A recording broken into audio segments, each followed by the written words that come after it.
Call the meeting to order. It's 7 o'clock. Let's go around the table and announce ourselves. Into the microphone, please. Carlin Reed. Don Kupka. Dee Ortner, Lois Wassoff. Rasha Patel. Lindsay List, Kathy Kuklo. Amrith. Amrith. Eric. Right, present. Eric, Eric and Suresh. You're muted. Sorry. Present. Okay, so I'm going to call the meeting to order. We have a quorum. Do we have any members of the public that would like to make any statements? Going once, going twice, we don't have any.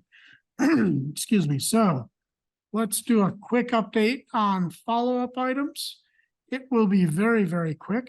Let me throw that up there because I have been remiss in my FinCom duties the last couple of weeks, as I was telling Dee. I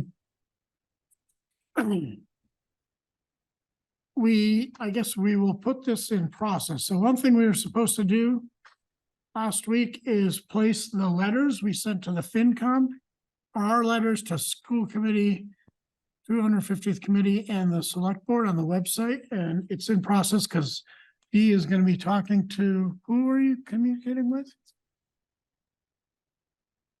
Or the website?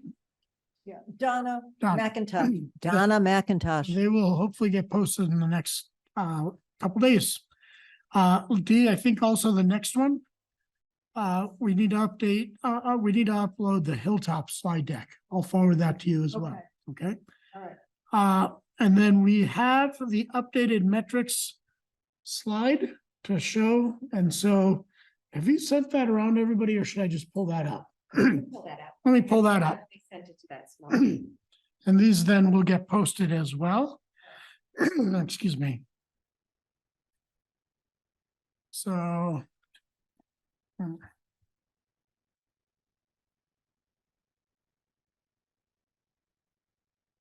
Okay, so now that it's up. So if everybody recalls, we're on the same page. Let's not share it. No, I know, I need to go back to Zoom here and try to pull that up. Okay, so at our last Slides meeting, in the packet, sorry, or is whatever you're sharing in the packet? I don't think so. Okay. As I said, I've been remiss in my duties the last couple of weeks. I actually have I have another role that I started early September, so kind of frazzled here and there.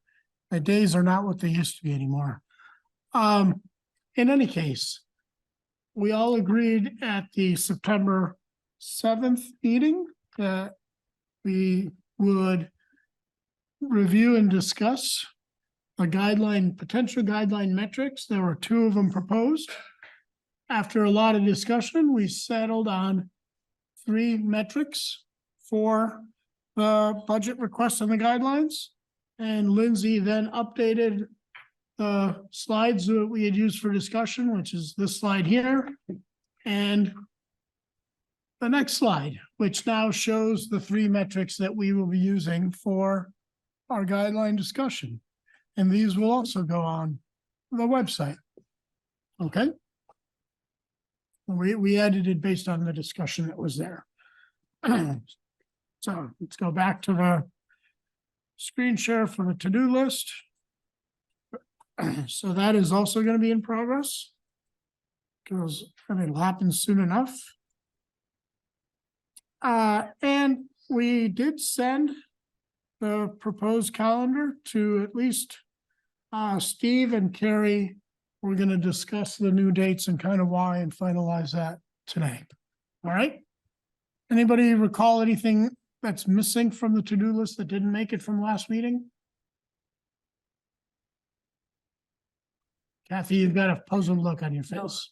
Okay. I think, I was looking at the one that says new proposed calendar to 5B. So SB, SB. Select Board, sorry.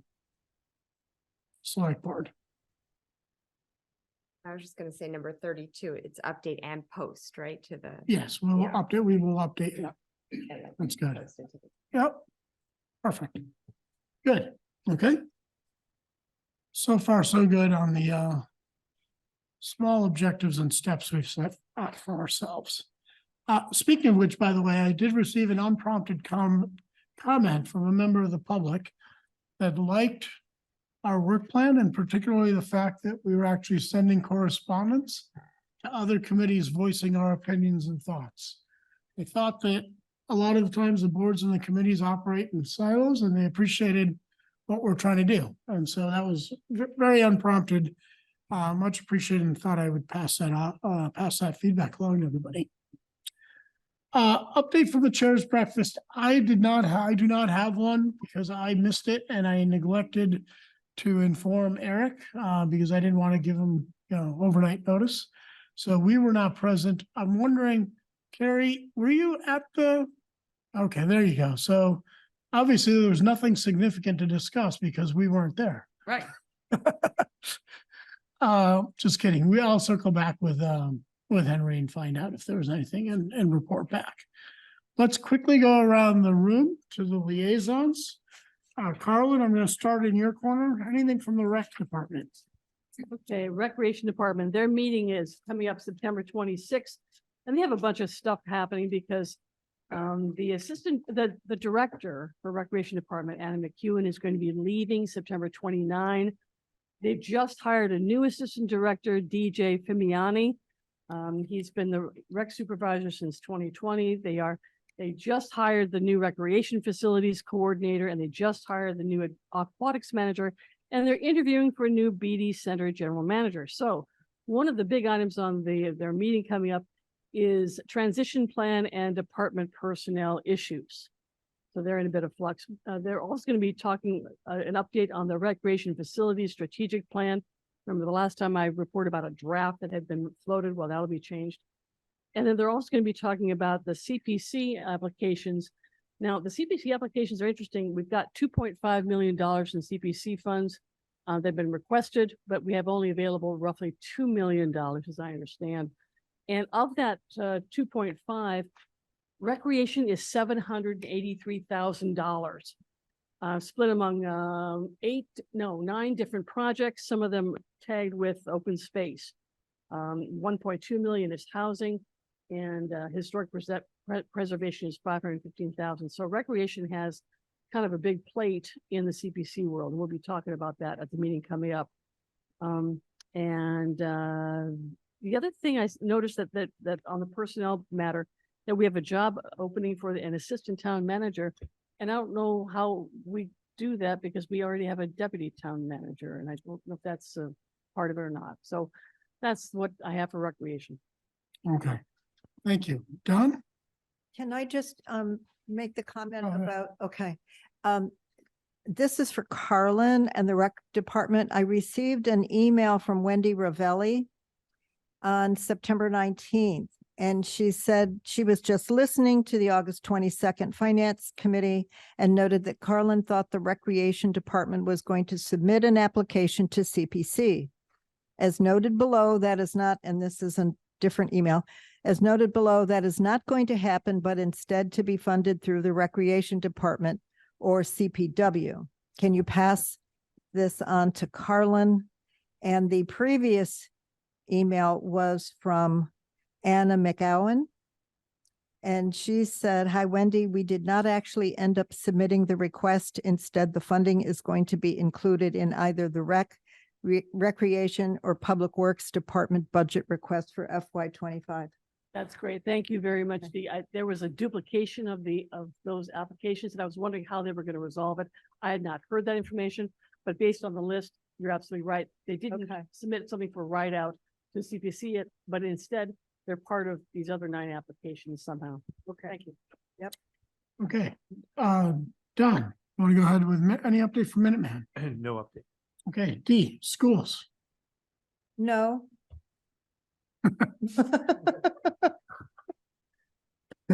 Lindsay, planning board? No update. Okay, Peggy's not here. Eric, anything from Public Works? So the Public Works met last week. I unfortunately was on some unexpected dad duty. I wasn't able to attend as planned. So I'm going to catch up with the vice chair, Sven, I've reached out to him anyway, and I'll watch the tape as soon as it's available and report back. Good, thank you. Quasi, anything on economic vitality? No, I wasn't able to attend. They met at 4:30, so I'm gonna meet up with the chair. Okay, Yeah. good. Kathy, housing, trust authority, Yes, development. so, I wasn't here at September 7th meeting, so I'm reporting. You take double the time now?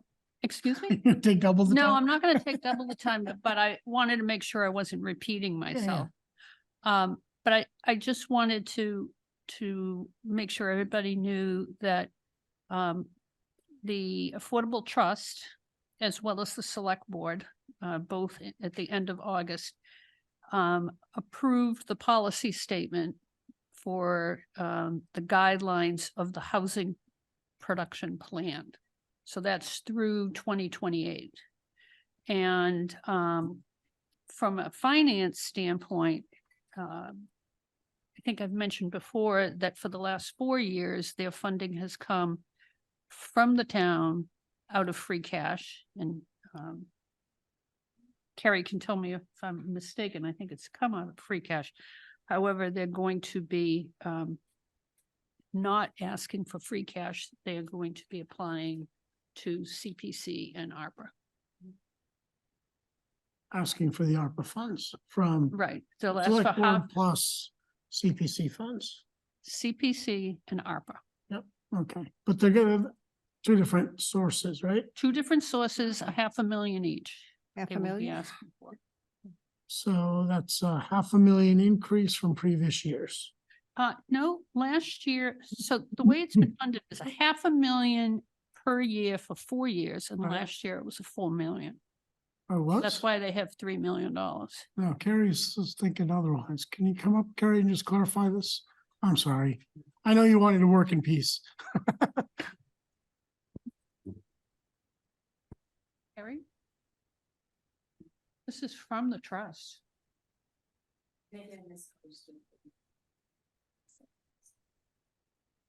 Really, this thing, $1 million from 23? Please talk into the microphone When you start talking. when you start talking.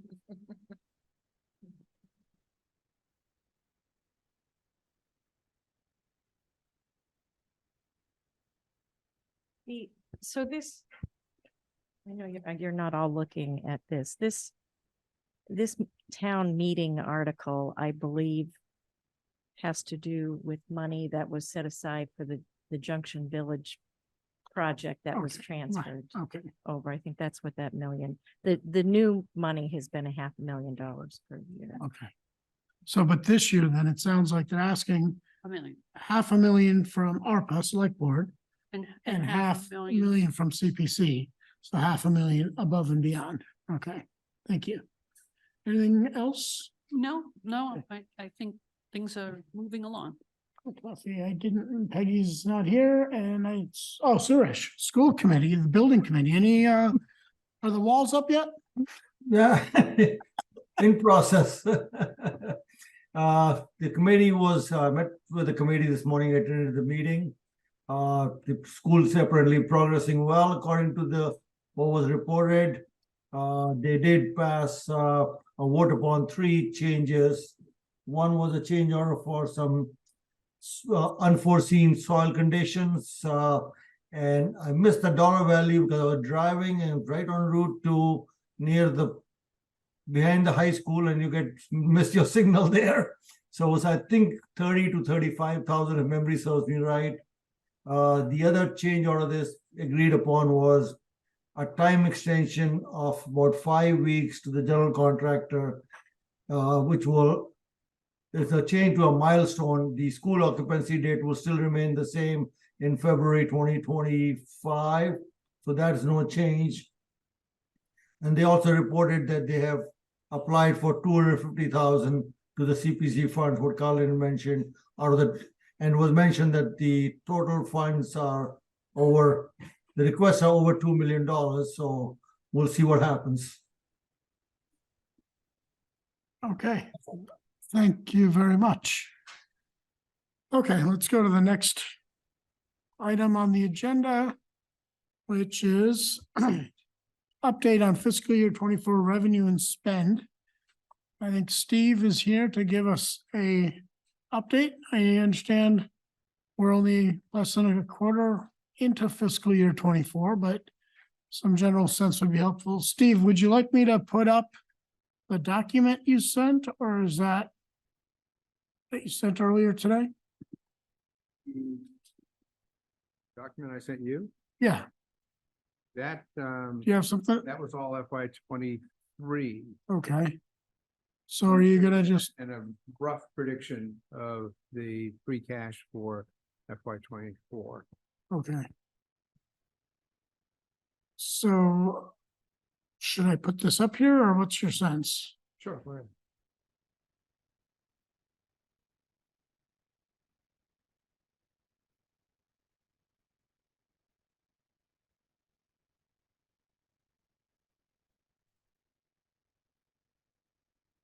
I think my agenda's in. No, I don't have to turn right. Yeah.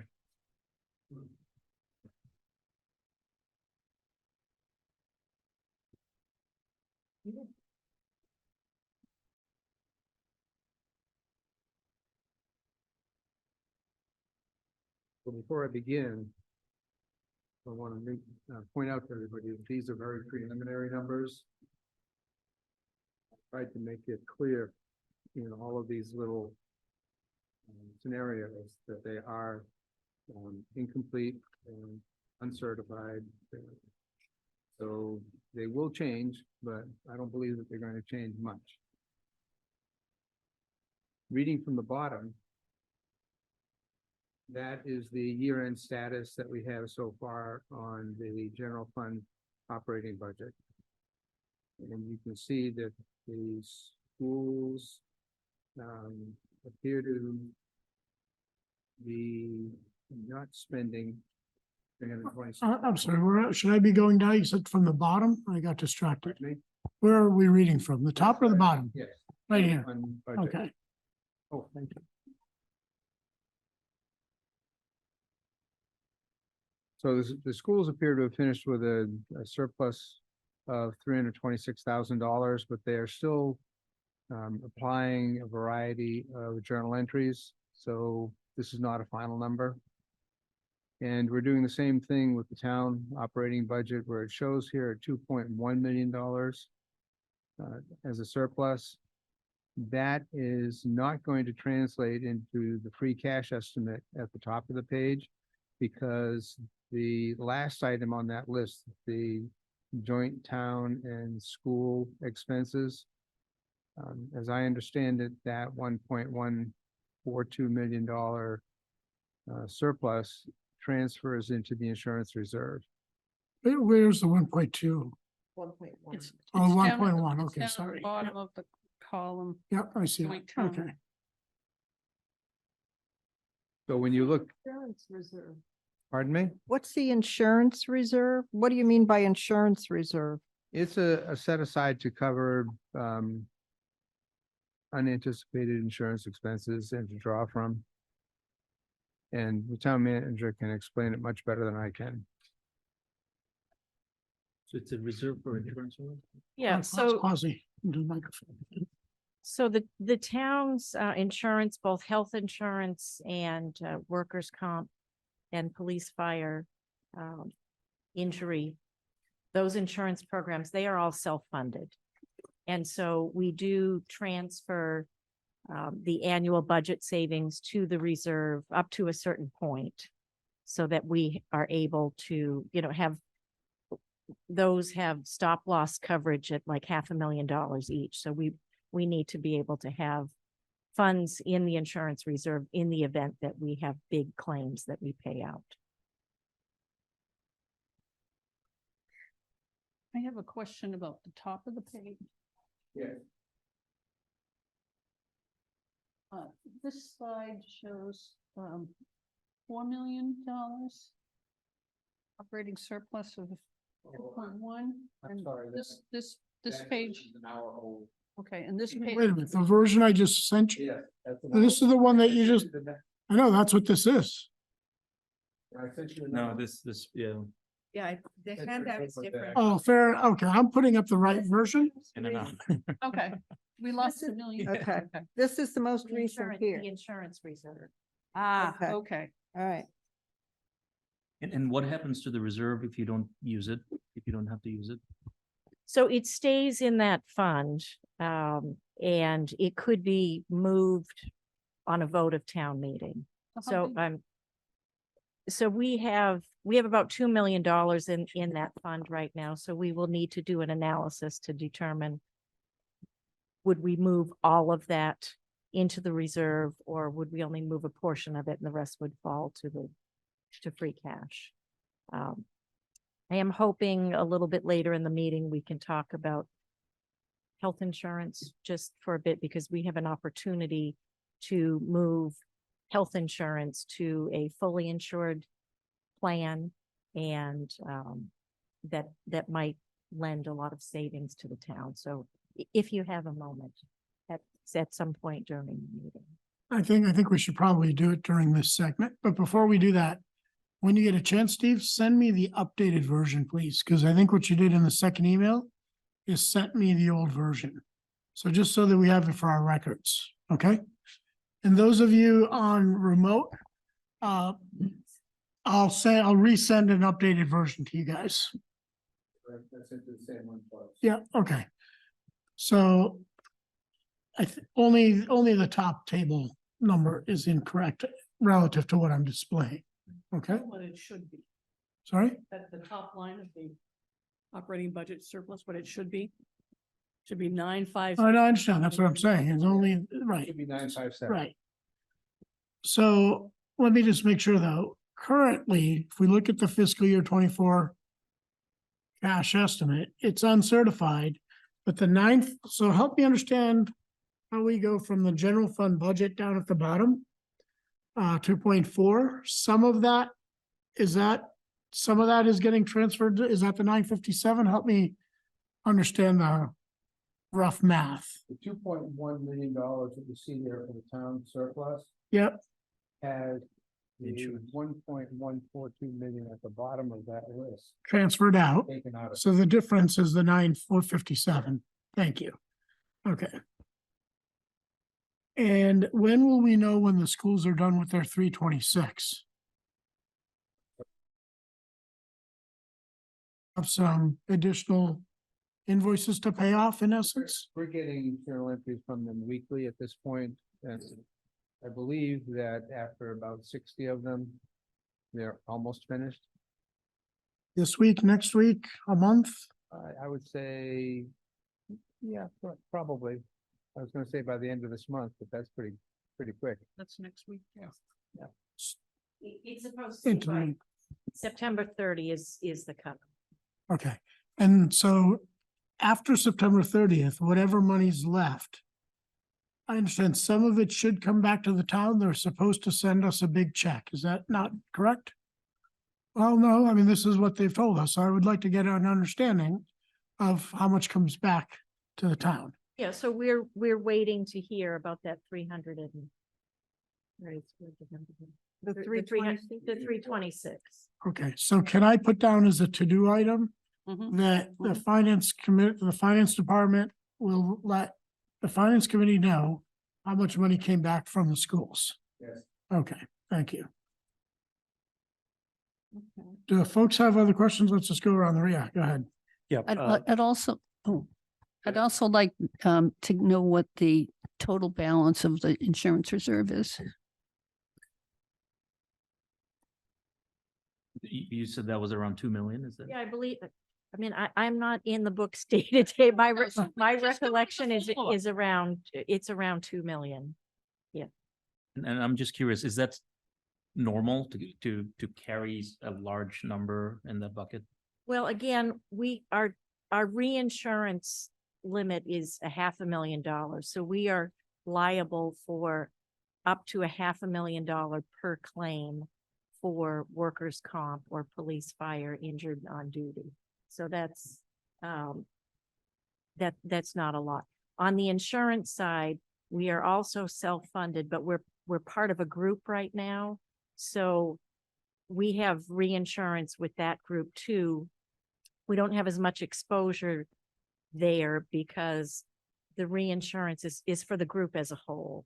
So we have not, I would say at least in the last 10 years, the town has not ever paid more in health insurance than what is owed through premiums, but there is an exposure. And so we do carry a decent amount in that fund. I think with this additional $1.1 million, we need to take another look at it to see what is the right amount to carry, because we may be getting to the point that we've got a little more than we need to. But again, $500,000 per claim. So you could eat through that pretty fast if you had some big claims. Yeah, So hold on. I think Donna had his hand up first, so. Yeah, thanks. Don. I'm looking for a definition of terms here, that's all. For the target column, I'm assuming the budget represents the figures that were approved at town meeting. And spent is spent to date. The balance you're showing is the difference between spent and target, but I don't know where target comes from. Target was the amount that we anticipated was going to be spent in the course of the 12 months. And it's just a calculation. So why is the balance the difference between that and spent rather than budget and spent?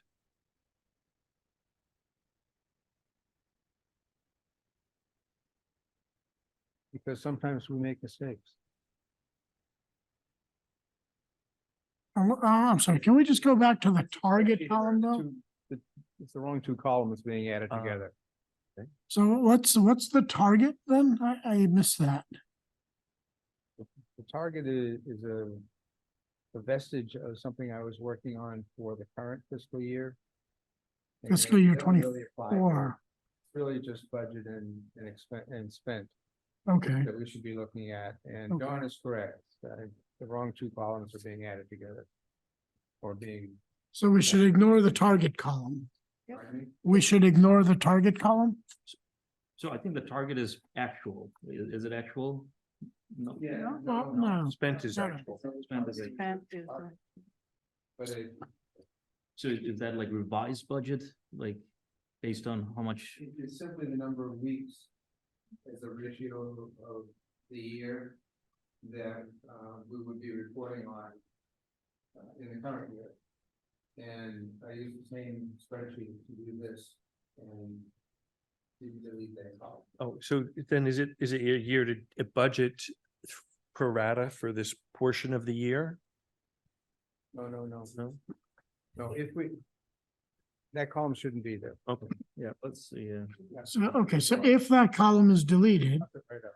so if we delete that, budget minus spent is the balance, but the balance number then is not correct. The entire column there is incorrect. $5 million.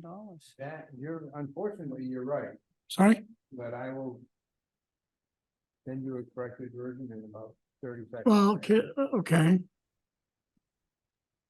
So The budget so your balance is the difference between budget and spent. It's not the difference between budget and target. Right. You know, Well, he's saying it should have been it between is. budget and spent. No, You budget. just ignore If target, you did budget by spent, right? the That's- balance should be 5 million. Yeah. Not 2 million. So the balance column is incorrect. But Quasi. if you look at the Right. bottom, right, the schools, you know, But- This yeah, one, okay. This should be $5 million. Some, looks like some line items are maybe right, the others are. Well, only the school one is right. Everything else is wrong. Cause yeah, Yeah.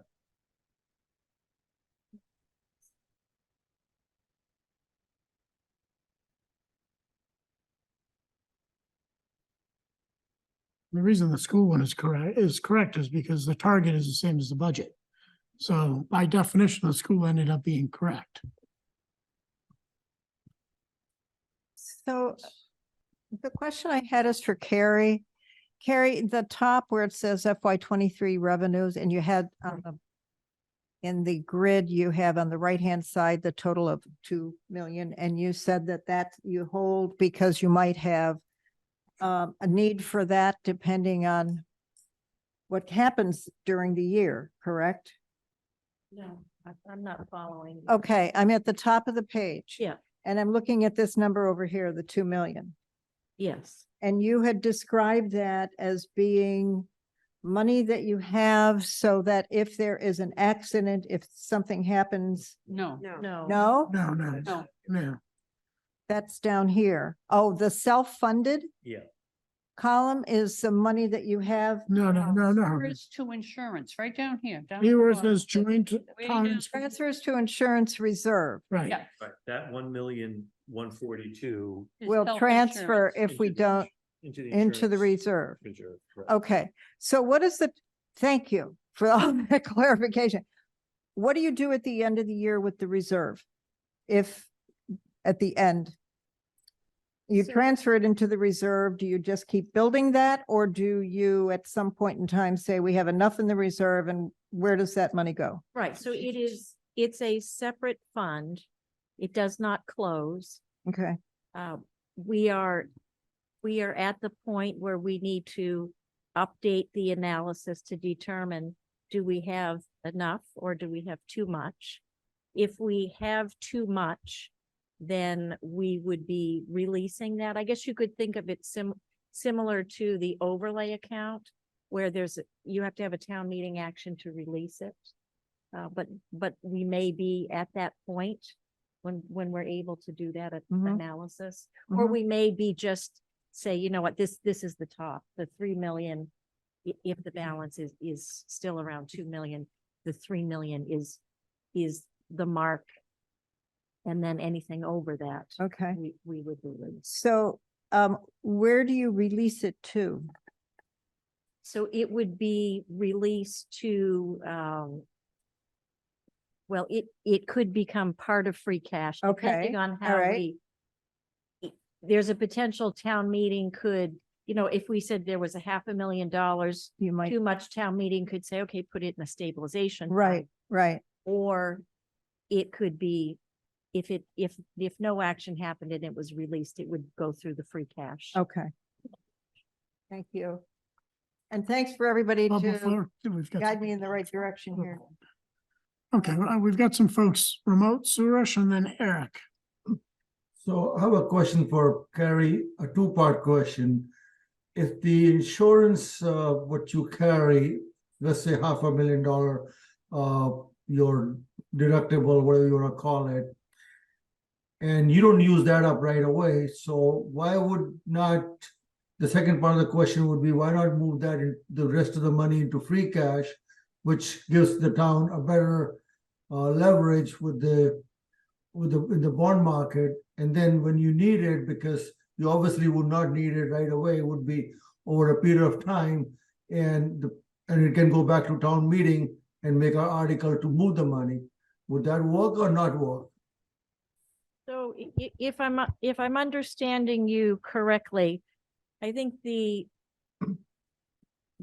best way to look at this account is similar to the overlay account, where we have money set aside for the overlay. We have money set aside for property tax abatements. Here we have money set aside to pay potential insurance claims that are to pay the insurance claims. I think first of all, if I went to our insurance carrier and said, I didn't have enough money in reserves, because they're looking at that when they're rating our insurance. And there's an expectation that there's a certain amount of money in reserves in order to cover the claims. If we don't have what they are expecting to see, then our premium is going to go higher. But I will say again, I think with this surplus in fiscal 23, we're probably getting to the point where we may have a little more than we need, and we could let that go. And if at some point in the future we needed more, we would have to go back to town meeting. That's not a place that I want to be for something like this, because, there is no choice if we have to pay claims. And now, let me just Do you have a follow-on question? do. Because okay, go Yeah, ahead, because I- Eric has. his hand No, raised also. okay. Oh, sorry, Suresh, did that answer your question? Yes, I did, yes. Okay, ask the follow-up and then Eric had a question. So the only follow-up I have is, so we're looking at $3 million for the insurance. Is that correct? So what, if we're talking about the reserve, Yeah. we have not done the analysis that we need to Oh, do. Okay. Right. I'm All just, I'm using those numbers. Well, Just- rough numbers. Thank you. Okay, That's good. thank you. Eric, did you have a question? I was gonna, so I'm having a little bit of trouble following what's going on with the spreadsheet or the document that was shared. So is Steve's gonna revise that? This sounds like there's I a few think things so. going Is it on. A done or column has not to. yet? Okay, so he's doing it right now. So so let me just explain to you what the mistake was, and then he's gonna send us a new version. So first of all, this target column should be deleted and we should ignore it totally. That was point one. Point number two, the balance calculation in what was originally sent is incorrect. The balance should simply be budget minus spent. Mhm. And as you can see here, it shouldn't be 2.1 million here. It should be probably closer to 5 million. Eric, so he's redoing that spreadsheet and we'll resend it to us so we can have a better sense. And I guess, does that imply, it almost seems to say that we're actually gonna end up with a higher free cash estimate than we're showing here, 3 million, right? I can tell you, we did not underspend our budget by $5 million. So Oh, so there may my- be other my- elements? my concern is that Okay. maybe we're missing in that spreadsheet encumbrances. So encumbrances would be Okay. expenses that were incurred in the year, but were Yep. not paid within the year. Same thing the school is doing now. With their, aren't they Uh, doing something similar? Invoices came in? They may be. Okay, They may be. They're still trying to close as they're well. still trying to close it also. And so we have until the end of this fiscal year to close or longer? September, sorry, September 30th, yeah. 30th is Yep, September is the 30th. point at which we stop accounting for last Okay. fiscal year. So can I make a suggestion then? If the general fund budget numbers are to be revised, rather than focusing on those, can we just go to the revenue and just talk about, are the revenue estimates generally on target? Because then that would give us some sense of kind of where Yeah. we stand I- with free cash. Steve, I'm happy to talk about revenues while you're working on it. Eric, that helped answer the confusion for you? It does. Thank you. Okay, So we are looking at about $2 million in revenue over our estimates. You can see that a little bit came in property taxes and a little bit additional in state aid. But the big difference is in local receipts, and that's coming from two places.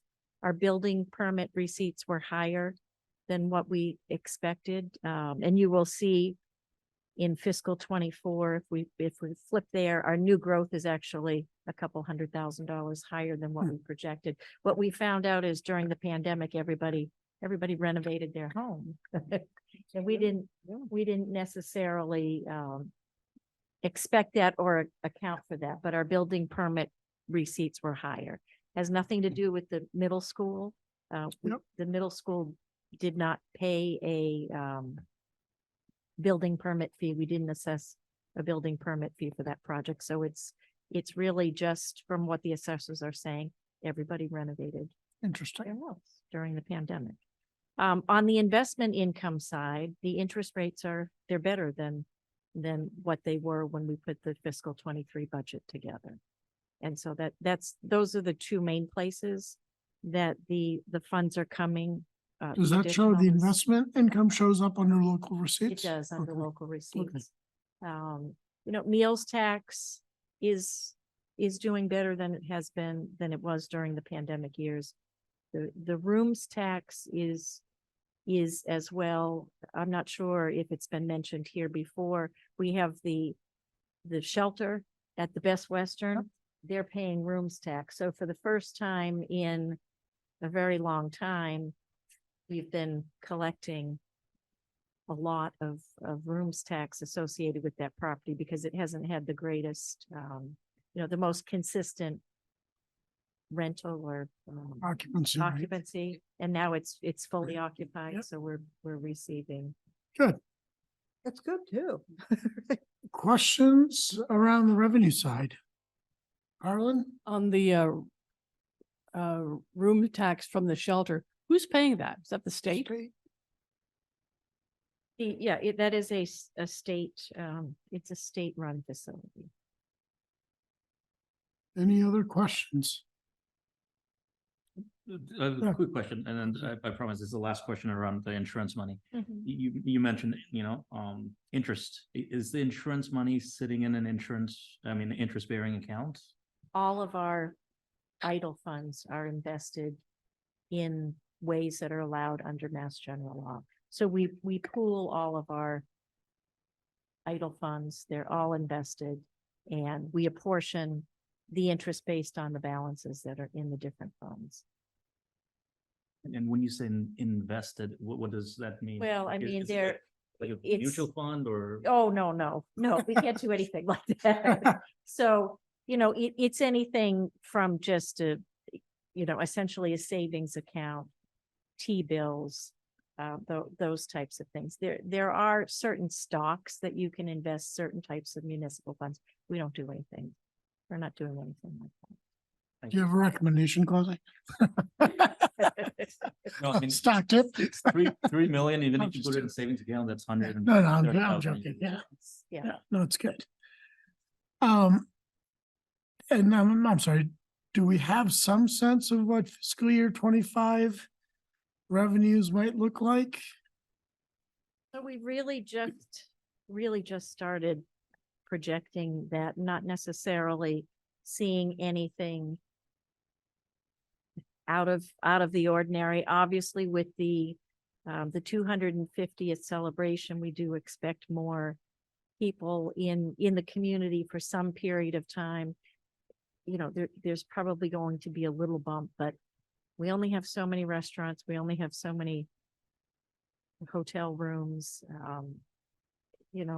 and we'll have increased expenses as a result of that. So we're not really seeing anything.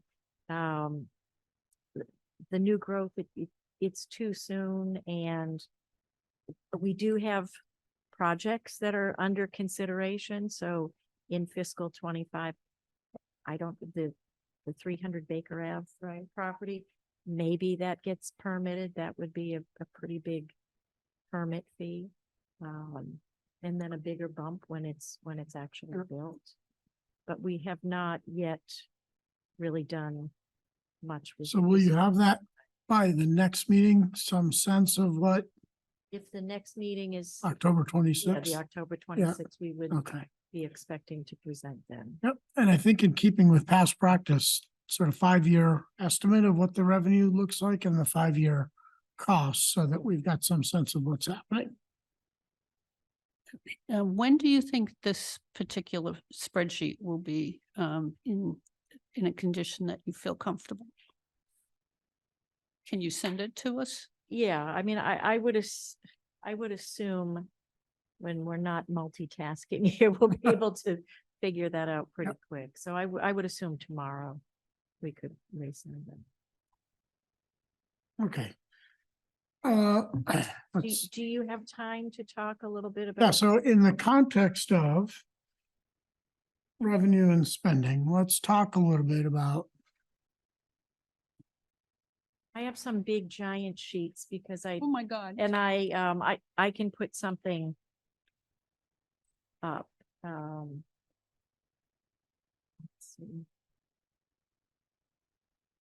I wasn't sure how, I know we don't have access to the big screen right now, Steve. Could you?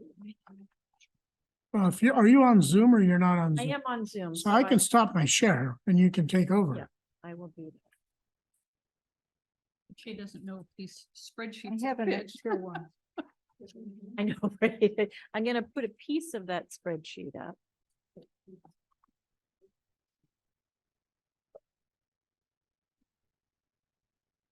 Oh, my.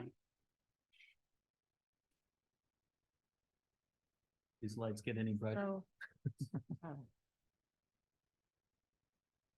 So I don't, this is a working document. I don't want anybody to get excited because it says the guidelines increase for fiscal 25 is 6.88%. This is a working, it is a working document. What I do want to put on your radar is not necessarily things that will impact fiscal 25, but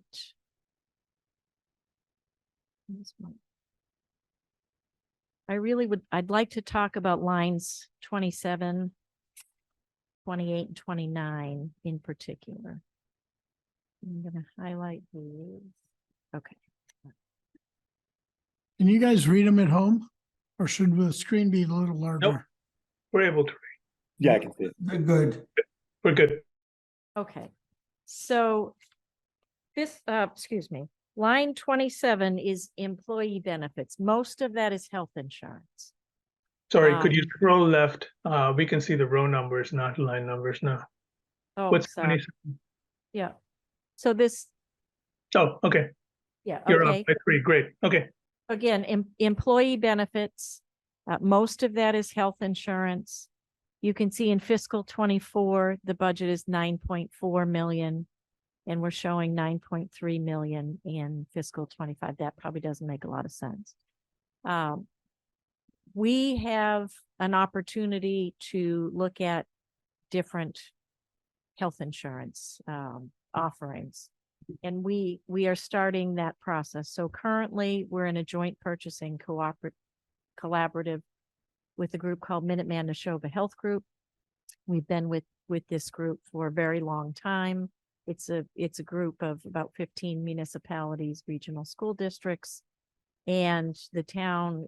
It's been great for the town for many, many years. We've gotten great insurance, great prices, had great experience. In fiscal 24, not so great. Our premiums went up 13.75%.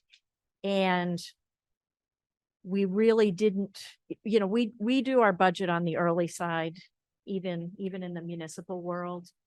And as we were putting the budget together, the fiscal 24 budget together, we really did not have any reason to believe that we would see double-digit increases in health insurance. So just a quick question. Are we self-insured on the health insurance side or we are buying an insured product? So we are, Minuteman Neshoba Health Group is self-insured. We are The a entire member- group. Yes, we are So, a fair member enough, of, okay. of But the that town group. doesn't, So fair enough. we do have a liability over and above premiums Sure. because the group is self-insured.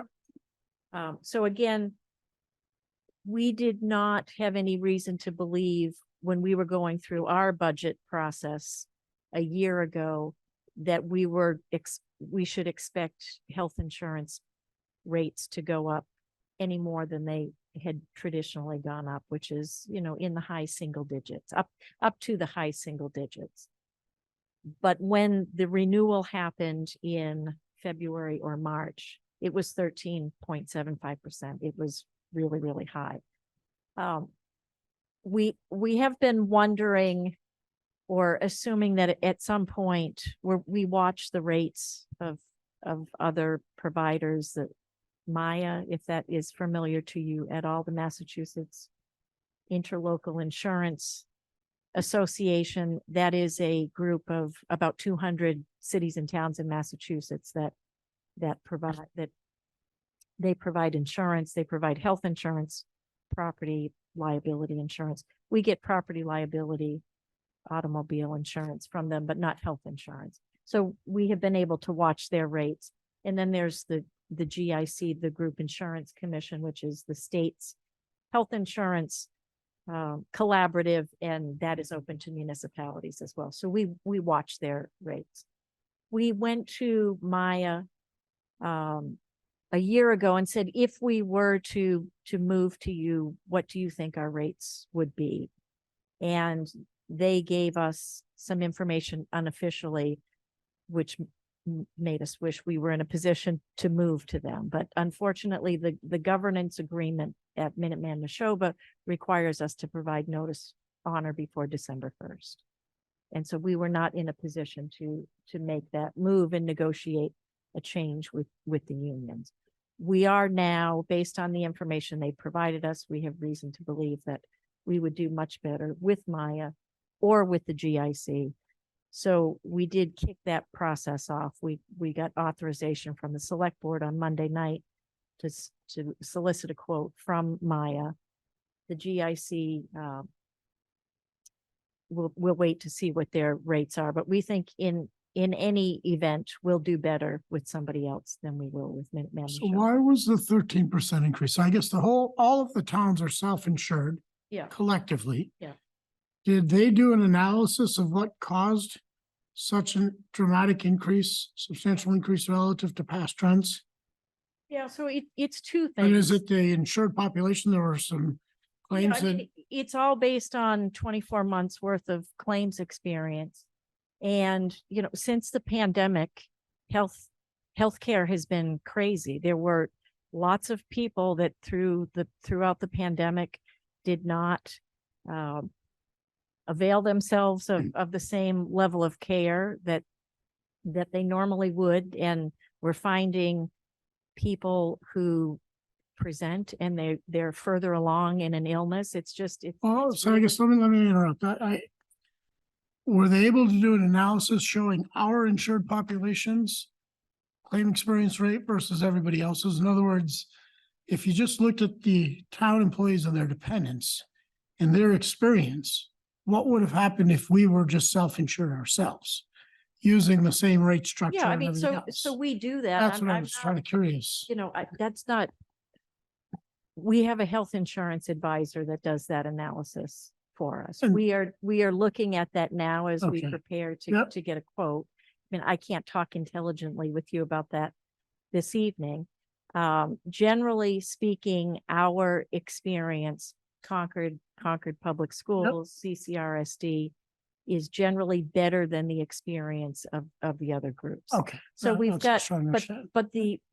but the premiums are based on the collective Yeah, no, I experience. understand that. I was just trying to, that's what I was just trying to understand whether we were. So we have worse experience overall, worse recent experience. We also have a lower fund balance in that group. So what has been happening, I'm sorry, I'm moving this around, is that on an annual basis, as the group is setting rates, they look at what the rate would be and does the group have a fund balance that could subsidize some portion of that increase to kind of smooth the increase? And that happens on a regular basis. And there was just less sort of excess to Yeah. be able to smooth that. Yep. So it just was it's bad experience and really 100% of that new cost borne in the fiscal year. So we do expect that we would do better to the tune of maybe not needing an increase in the health insurance appropriation at all for fiscal 25. It's that bad or that good, however you want to look at it. So, I don't know for sure. I think probably the beginning of November, we will know what Maya would give us. And I think it probably is maybe February before we would know what the GIC would provide. So Maya has all Blue Cross products, although I don't think people care about Blue Cross like they did 10 or 15 years ago, but they do have the Blue Cross products. The nice thing about Maya is that you're rated individually, but you're capped based on the experience of the group. So if you have a really bad year, you don't have to bear the full brunt of that because they will cap that. And you can do some plan design. So you can work on deductibles and copays. You can do that individually, even though you're part of the group. The nice thing about the GIC is they offer 8 different plans and they have a lot of different coverages. So health insurance is expensive, and 25-year-olds think health insurance is really, really expensive. So the GIC, for instance, has some nice plans that provide a good level of coverage for somebody who doesn't care so much about health insurance, but they need to have it. And that's not something that we can offer in our current plan or with Maya. So I think we have two really good options to look at. So that's health insurance. I think I'm going to go to line Let me just- 29. Any other questions? Carlin, you had a question, and then Kathy on the health insurance side. Just quickly on that line 27 for health insurance, I'm looking at the progression of the numbers for line 27 as it goes fiscal year 25 and up. Yeah. If there's a drop between fiscal year 24 and 25, but then it jumps up again in 26 and it progresses on up. Is that progression based on an assumption that we go to Maya, or that's based on the current Neshoba health insurance? So great question. I am using the medical trend I'm using is the same one that the actuary is using for our OPEB valuation. And it's just based on the fiscal 25. Is that based on what we're projecting for fiscal 25 right now, which I guess you could say is probably going with Maya. That's what I'm using. What do you anticipate a reduction of expense could be from the 9 million? Could you say that again, Kathy? You're looking for new insurance. You're Yes. obviously looking for it to be less expensive. Yes. So how much of a reduction do you think you might be able to get? Yeah, so we're looking at potentially no increase in the budget appropriation. So typically it's 6 or 7% increase. And so we're projecting something, it's actually slightly less than So something 0. flat. Yes. Yeah. Yeah. Thank you. Okay. So before we look at the retirement, let's go down to line 29, which is OPEB. So OPEB, other post-employment benefits, essentially the cost of retiree health insurance. The town of Concord has been very aggressive in funding its unfunded liability related to OPEB. Are we good to just leave it at that? Yep. Okay. So on an annual basis, we set aside $1,467,000 to contribute to a trust fund to help reduce that unfunded liability. That number was determined a couple of years ago, working with our actuary. We used to just use the table they provided, which was fine in the beginning, but then it got to the point where some years it was spiking and then it was going down. And so I talked to them and said, can't we just come up with something level? Because there's no legal requirement from the state to fund the OPEB liability like there is for pension. So there are sort of no rules on how you go about funding. And we worked out this level payment, which is great for budget. But you can see in fiscal 31, there's no fiscal 31, there's no contribution. So that is based on our most recent OPEB valuation, which is 6/30/22. So it's a little old. The market, didn't do great for a while. So I'm sure there's going to be some adjustment, but right now that's based on the best information we have. So we will not, according to the current valuation, will not need to make any additional contributions in fiscal 31 forward. And what will happen is we'll start pulling from that trust fund to pay some of the retiree health insurance. And we haven't even had that conversation with the actuary, so I don't quite know what that looks like. But that means that line 27 is is really overstated because I haven't accounted for any reduction, any payment from the trust fund. Because I don't know how that works just yet. But that's something to keep in mind. Obviously, it's not impacting fiscal 25 or the first part of this forecast, but it's something to keep in mind, particularly when I start talking to you about the public safety facility we need and the public works facility we need. You know, we're kind of in the blue part of the forecast. So there's that piece. Are there questions Yeah, on? Amrith has a question. Amrith? Yeah. Just one question on line 27 on employee benefits. In columns M through wherever, what are you assuming the rate of increase of the benefits and what is the increase in the employees, the number of employees? So the rate of increase is the same medical trend that our actuary is using in the OPEB valuation. So I just mirrored what they were using. No, but are you assuming a headcount increase and a percent increase and you're mirroring the percent increase on what they're using for OPEB, but what is the employee headcount increase? Yeah, so there's no significant increase in headcount. Oh, so this is entirely based on increase in cost of benefits and not based on the headcount increase. Okay, interesting. Thanks.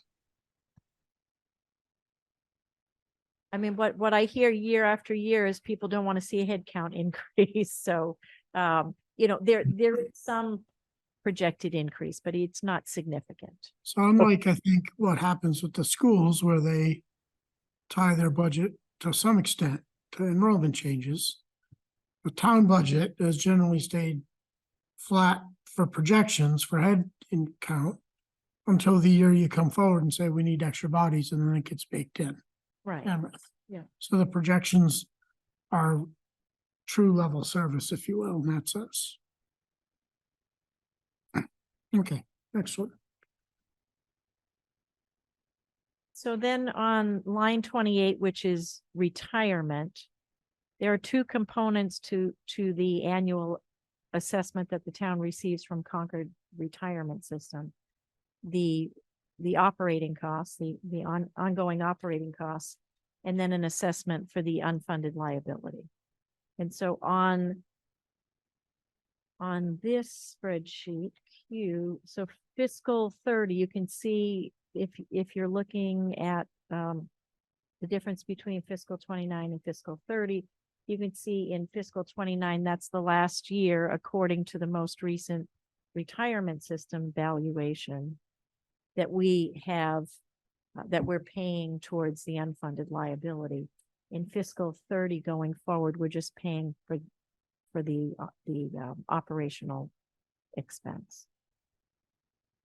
So a couple of good things happening in the blue section of the forecast that I think, you know, you want to keep that in mind.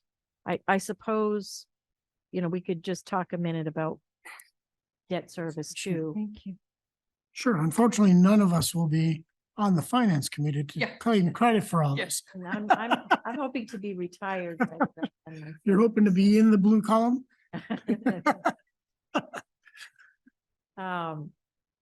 Any questions on the retirement line? Are K through 12, excuse me, K through 8 teachers in this?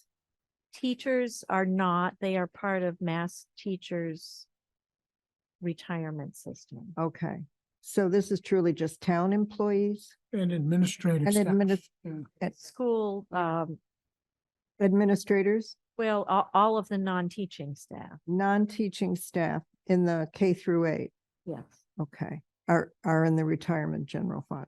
yes. Okay. How is that handled at the regional level? What The- about the high school? The high school, they are also a member of the Concord retirements, the non-teaching staff, they are members, so they receive an assessment from the retirement Okay. system as well. So just in terms of the debt service, and I'm, you know, 20, lines 20 to 23. So this is the exempt debt, the tier 3, the big stuff. Right now, we've only included the middle school debt that has been issued. So we have a $12 million bond issue and the 50 or $60 million bond issue. So we still have a large, Sorry, what line is this again? I got distracted. 23 is Tier middle 20, school. Tier 20, okay, 23, yep. So this is including the 2 bond issues for construction, which represent about 60% of the project. Yeah. It also includes the feasibility study. So fiscal 25 is the last payment on the feasibility study. So that's why you see it's going, the debt service is higher in fiscal 25 and coming down significantly because we're minus the feasibility study that has been paid off. This does not yet include a projection for the rest of the debt service. So when you come in October, can we include the projection for the rest of the debt Yeah, service? we can do that. Thank you. If you look at line 22, it says CPS Yep. tier 3. So this is the elementary school debt. And you can see that elementary school debt is completely paid off at the end of fiscal 29.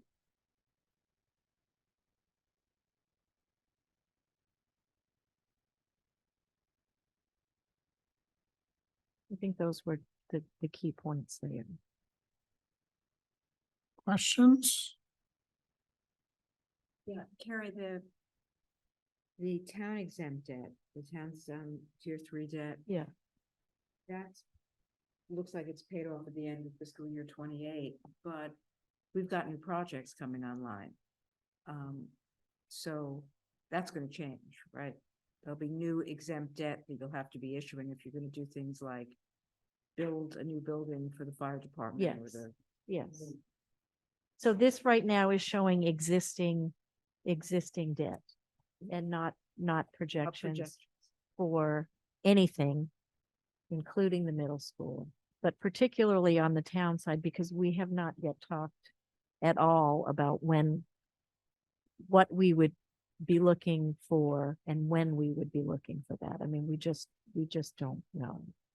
So when you come in November with the capital plan, tiers 1, 2, and 3, I know there's nothing approved for tier 3, but I think to Lois's point, it might be helpful at least to yes, some sense of, by here, we're gonna have to do this, and we think by here, we're gonna have to do that, with full recognition that we're making some assumptions and nothing is written in stone. But I think it's helpful for the public to see kind of what we're coming with it. Yeah, I think, we're hoping 29, 30 in what looks to be a little bit of a sweet spot, but frankly, I'm concerned about the ability to hold out that long. Well, so this is my point, right? So I'd rather have you come here telling us the buildings are gonna fall apart in 27, so we need to construct in 28 and see what that looks like. I can Right. assure you our buildings are not going to fall No, I apart. understand, but I mean, they're- but you, they are old and not, but you get my point though, right? If they're not, there are costs associated with this, which you've pointed out in the past. I Yeah. think we have to keep reminding people. yeah. Other questions, comments? Yeah, Carrie, I was just gonna mention, I believe that didn't you have a consultant who was working on coming up with a plan? So we did a facilities study, Yeah, really at a very conceptual level. We did that, I think, finished just before the pandemic. It's funny, everything is like before the pandemic, during the pandemic, after the pandemic. We finished that up just before the pandemic, and that looked that was an analysis of all of the 14 different sites that the Right. town operates. And different options. And it was a very high level conceptual analysis with very high level estimated costs. The next thing that we're going to do is specifically look at public safety and public works. So we will be looking at the Kais Road campus Mhm. and trying to get a much better estimate on what the cost would be. And then what comes after that? Then we would hope we would be at a point to start socializing that project and the costs and talk about when we might be able to fit that in. We'll talk more Okay. about this, Steve, Okay. when they Yeah, come. in. Yeah, I mean, We'll get some details. we haven't even started, we have the funding to do that work, and that's as far as we've gotten. Okay, good. Anything else? So just, Leslie, into the microphone. yeah, two questions. So I think you were talking about the middle school. Your fiscal year 2029 and 2030, why are the same amount? Why are they not going down? Fiscal, are you on line 23? Line 23, yep. Oh, So it's 3747 and Yeah. 3747 again. that's probably an error. And my second question was debt exempt Minuteman. Is that interest only? Is that why? No, we do not have their debt schedule. And that's something that we should get from them so we could do a better job of projecting. That is an exempt project. So whatever the amount is, we're raising additional tax to cover that. So from a budget perspective, it's not impacting budget. It's impacting pocketbook, but not budget. But that is hard because our assessment can vary pretty widely based on enrollment. But we do need to do a better job to get a closer number on that. The high school debt, that's based on debt service schedules that they provided and enrollment projections and split between the two communities. So that could vary and likely will vary, but that's based on the best information they have available at this time. Good. Anything else? Any other questions? All right, thank you very much. We will now proceed to the school. This is item number 8. Let me just give you a sense of where we stand with item number 8. First, I've got to figure out where we are with Zoom. Here we go. Can you stop sharing, Carrie? Thank you.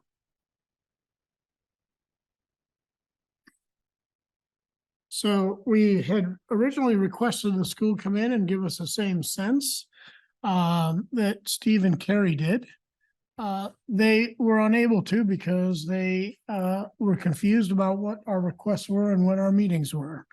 So I have written an informal note to them because they were basically said, we're not even sure what the ask is. So I reiterated that in a informal set of emails.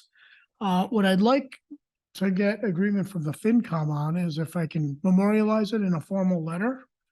Basically, we'd like an update of fiscal year 24, fiscal year 23 close and fiscal year 24 to the extent that first quarter is available. They said that that would only be available after October 10th. So if we get this into a letter, hopefully they're going to be able to reply, I'll say by October 15th. So we have some time to consider it before we meet on the 26th. I'd like to get that request in there. The other piece I'd like to reiterate is we had sent a letter asking for some information on the user fees.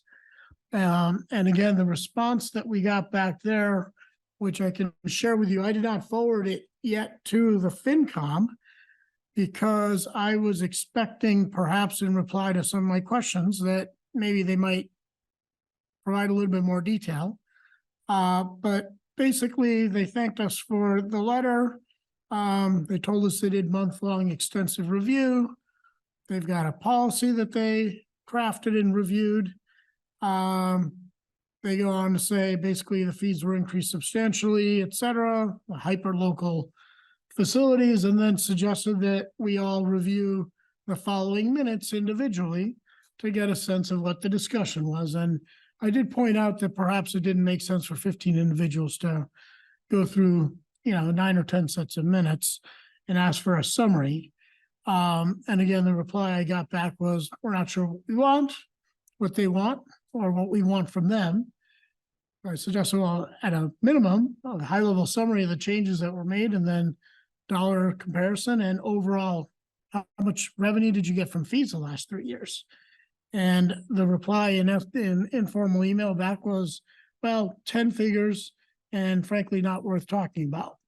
So I'd like to reiterate that this is a request that we would like some more detailed information other than this letter and the informal email. So if the FinCom is supportive, I'd add that into the letter. Carlin?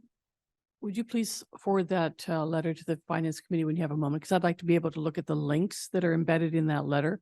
that Sure. will Go to the actual policies. Yep, so I'll go ahead and do that, but are folks comfortable with a re-request being a bit more, I guess, reiterating what we're looking for? Do you want a formal vote or just a sense? Oh, just a sense of the committee. I mean, if folks want a formal vote, I'm happy to do that.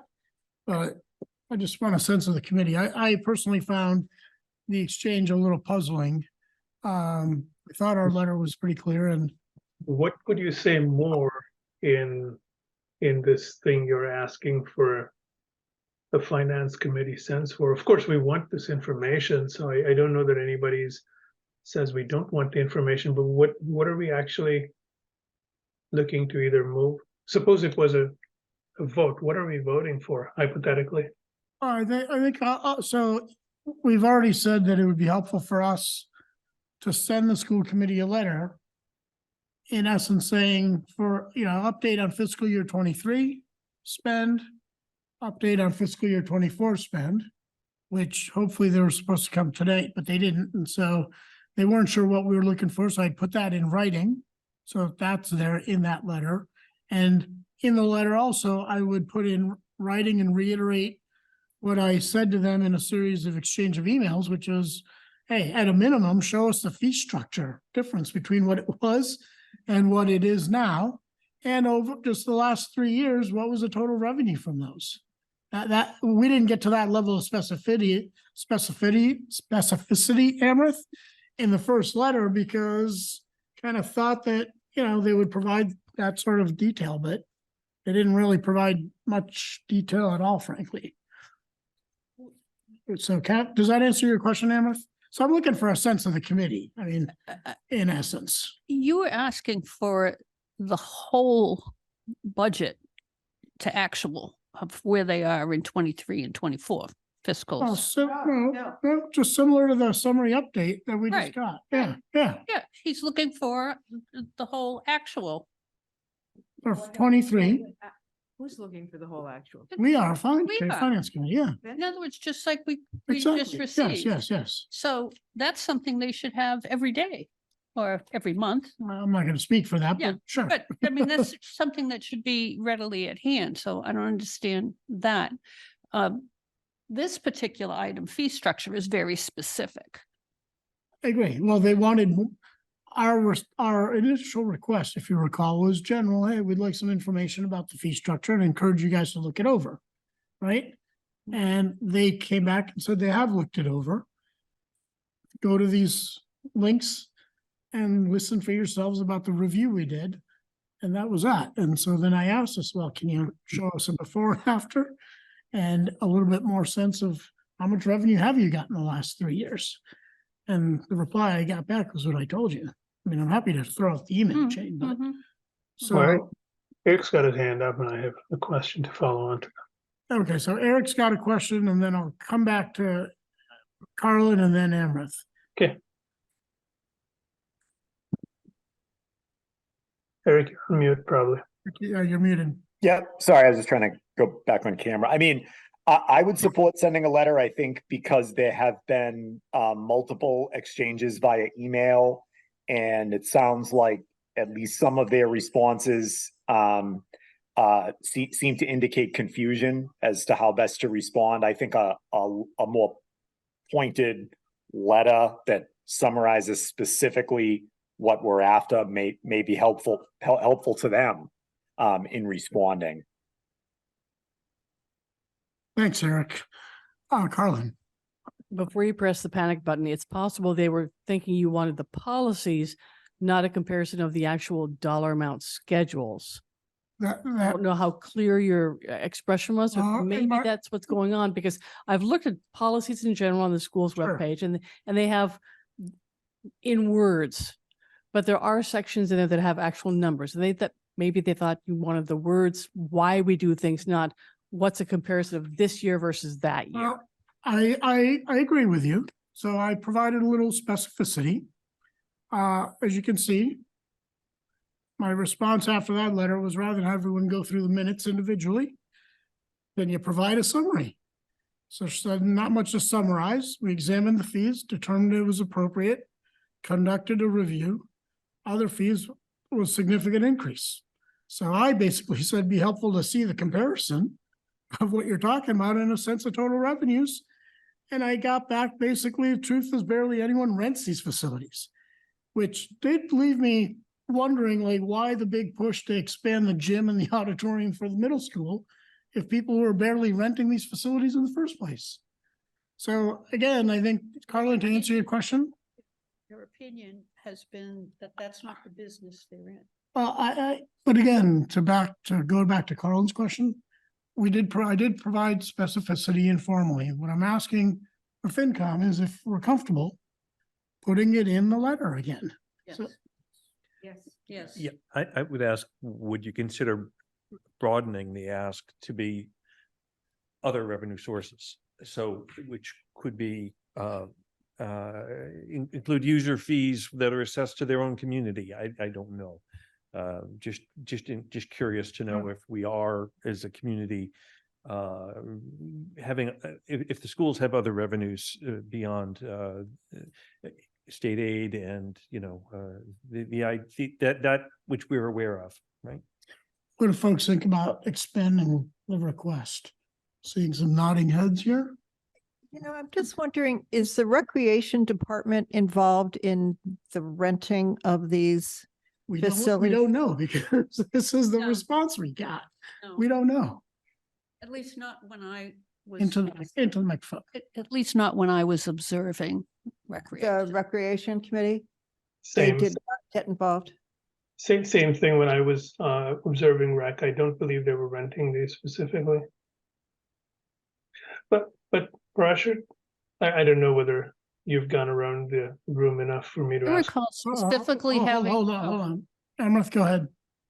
So I understand we want the information, but having seen where we ended up last year, I'm reluctant to ask for, or reluctant to say, can we send them another letter? It seems like something is getting lost in translation. And we have a liaison to the school committee. It may be helpful, we route the request through the liaison. I'm sorry, I don't even know who that is. I should probably know, but sorry. Would that be a better thing than sending letters, in the sense the pen pal system doesn't seem to work? Well, I'll tell you my personal feeling, Amrith, is we tried to be general and they asked for a little guidance. I provided the informal guidance. You saw the response. We asked them to come today to, in essence, present the same level of information that Steve and Carrie did. And we were told, I was told, not sure what they'd want to present on. And so I think it would be helpful. They're asking for more specificity. It's similar to the request for the budget book, right? They didn't print the budget book. We asked them we told them it was helpful for us, and they came back to us and said, well, tell us what you want. So I don't know what, having D make the request, what difference that'll make if they want specificity. It is less about, it's less about the request and the conversation, which goes after the request, but I understand what you're saying. Hold on, Dee was gonna say something and then Carlin and Don and, okay.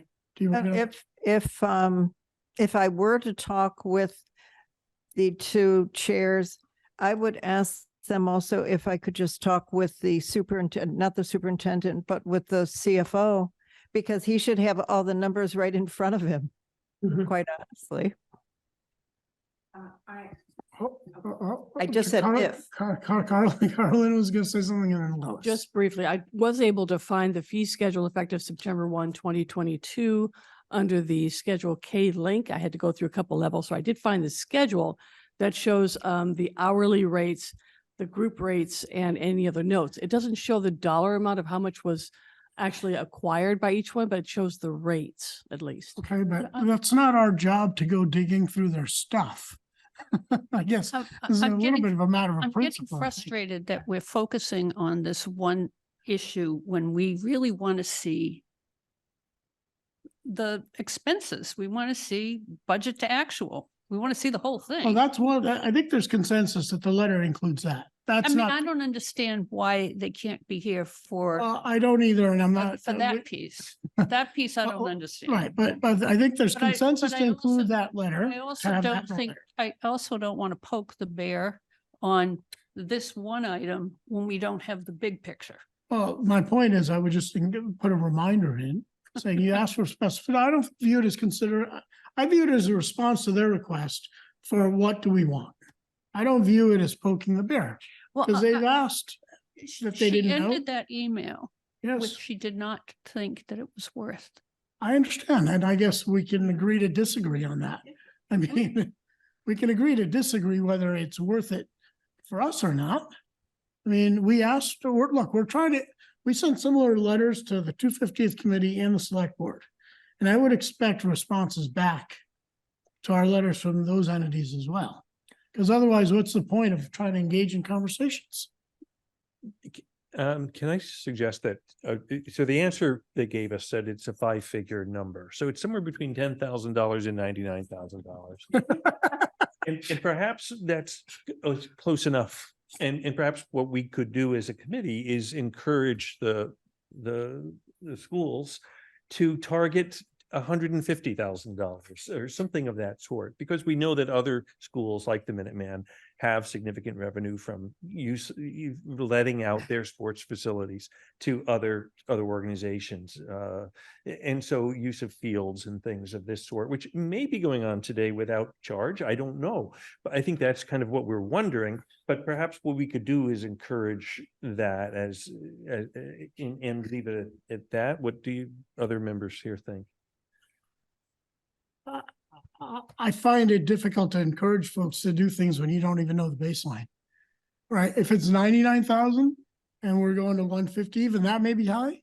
So, and if it's 10,000 and we're asking them to go 150, that might be, I mean, it just. You guys can rock, paper, scissors. In the observations of the schools last year, I believe, this discussion was had. And the superintendent's comment was that they're there to educate and not to be renting facilities. And I just, it was rebuffed as something that was not an activity and would take an administrative burden on someone within the school infrastructure. But Kathy. I mean, it came across as they felt like we were asking them to go out and sell their services. All we're asking them to do is tell us what they're already doing. I understand, but to say that whether we or not want them there's a to raise, pro- no, I'm saying if we start saying we want them to raise that number. No, I'm not they saying we should do didn't. that. I don't think that's appropriate. We just want to know what they are doing. And I think I would like to see Parasha write the letter, and yet again explain specifically what it is we're looking for and be very clear about the date by which we would like to see it. This is all part of us performing our responsibilities in understanding what the needs of the budgeting entities are and what the resources available to the budgeting entities are. And the school, the school's responsible for a very, very high percentage of the town's discretionary funds. And what comes with that is a requirement for transparency. So I think sending a letter rather than informal exchanges haven't worked, and there's been some confusion about meaning and confusion about dates that things were needed. I think a letter from the chair of the finance committee rather than the liaison, because I think that puts Dee in an awkward position and still doesn't provide that one-stop shopping specificity that's going to hopefully will make it easier for the schools to compile the information. I think that makes sense. So I'd like to see Parashar do the letter, be very clear about what's being asked for, and be very clear about when it's being asked, and then we'll see. And I think you're right that the information we're seeking should be pretty readily available in the records being kept there. These are reports that should be able to be produced from Well, they their own certainly didn't have systems. to do all the work that they did. All you wanted was a number. How much revenue have you up? Yeah, so I mean, Revenue even in general. preparing the list of links to Took all more the, time. to 10 sets of minutes took more time Yeah. than producing the report that presumably their CFO can produce pretty quickly. Mhm. Yeah, so I think we need to improve our communication with this school committee, and if there has been confusion in the past, we can begin the process of improving things by just being very clear and letting them know exactly what it is we're asking for and when we need it. So it would be a I'm all neutral for it. tone and it would just be specificity that they're asking for, basically. So if they want more specificity, we can provide it. My operating style has been be general and let them, and the towns be general and, hey, we'll figure it out. But they want specificity, and I think we just provide the specificity. So let me close the topic and just confirm folks are gonna be generally okay with those two. Don, if you've got some verbiage around other revenue, we can put that in there. I can go back to the original letter and see if we mention it. I think the original letter was just on user fees. So happy to do either one. I think when you said user fees, I first thought of that as inclusive of things like, do athletes pay a fee to participate in extracurricular activities? I didn't realize you were specific to facilities. The facilities rental is, I think, what we were specific. Facilities rental is where this is headed. Let's just leave it. there. Okay, Harlan, and then we're gonna close because the next item is actually probably a bit more important. Go ahead. Let me know if I'm remembering correctly. I thought the school committee was going to set up a special reserve account for facilities use fees so they could better track the fees and the expenses of that as an accounting measure. Also, I'm not sure if the budget book from the school for the regional district or for the town have been posted online. I see have fiscal not. year 22. Maybe that's where the information is, and maybe it would help us to get those budget books posted as well. We've asked and the reply was, tell us what you want, post it. So I do not have the time to go through the school budget and figure out what tables we want. I mean, this goes back to the communication issue. Yeah, I mean, it was never a budget book posted last year before it still hasn't annual been. meeting, and it still hasn't been posted. It's still, And Alexa made it clear they were not going to publish one for last year. right, That was made explicitly clear. yeah. But They had that was changed- not a plan. They had a change at the CFO level and it didn't happen. So let's move forward. Yeah. And let's not forget that that is a very useful tool for the other groups in town that have some fiscal responsibilities, and that we do want to see that posted for this upcoming year. But, for now, we don't have access to that information because there was no budget book published. So our only source for it is to ask. Okay, so I will write a letter not poking the bear, just simply asking, it was never my I'm intention. just thinking of. Right, of, so I'll write the of letter. Overall relationship. Well, It just doesn't sound good. probably, well, it, Hmm? No, Mhm. well, we could talk later about whether it sounds good or not, but you can clearly see we didn't get a reply. So in any case, let's go on to the next item. The next item is item number 9, which is the unified operating budget article discussion. And I'll let Mary, do you want to kick it off a little bit in terms of the update you gave to the select board, and then you can get some of the thoughts around the FinCom. And before Mary goes, some of the conversation you'll hear about are ones that Eric and I, Lindsay and Lois participated in, because there is some conversation around bringing together the budgets for the town and the schools in one article. And so let Mary take over from there, and then we'd like to hear the thoughts from the broader finance committee. Mary? Okay, I'll repeat to you what I reported to the select board at our Monday night meeting. And there was a meeting called by Carmen Reese, our town moderator. And it was the chairs of the school committee, Carrie, Dr. Hunter, myself, Eric was there. There were a few other people from the finance committee there. Who am I missing? Lindsay and Lois. Lindsay and Lois, right? But who else from outside the finance committee? Nobody else. Okay. Just the four of us. Okay, and Carmen brought to the room the idea of having one article at town meeting that would encompass the town budgets, CPS, and the Concord share of the region budget in one omnibus article. And she proposed one article for operating and one article for capital.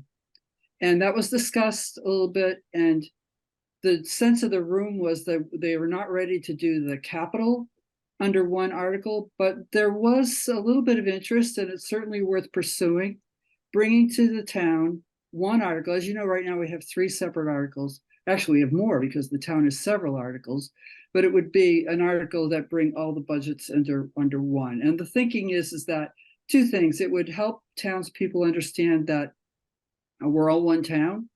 And as you remember what happened last year, we had for a brief time there that was us versus them.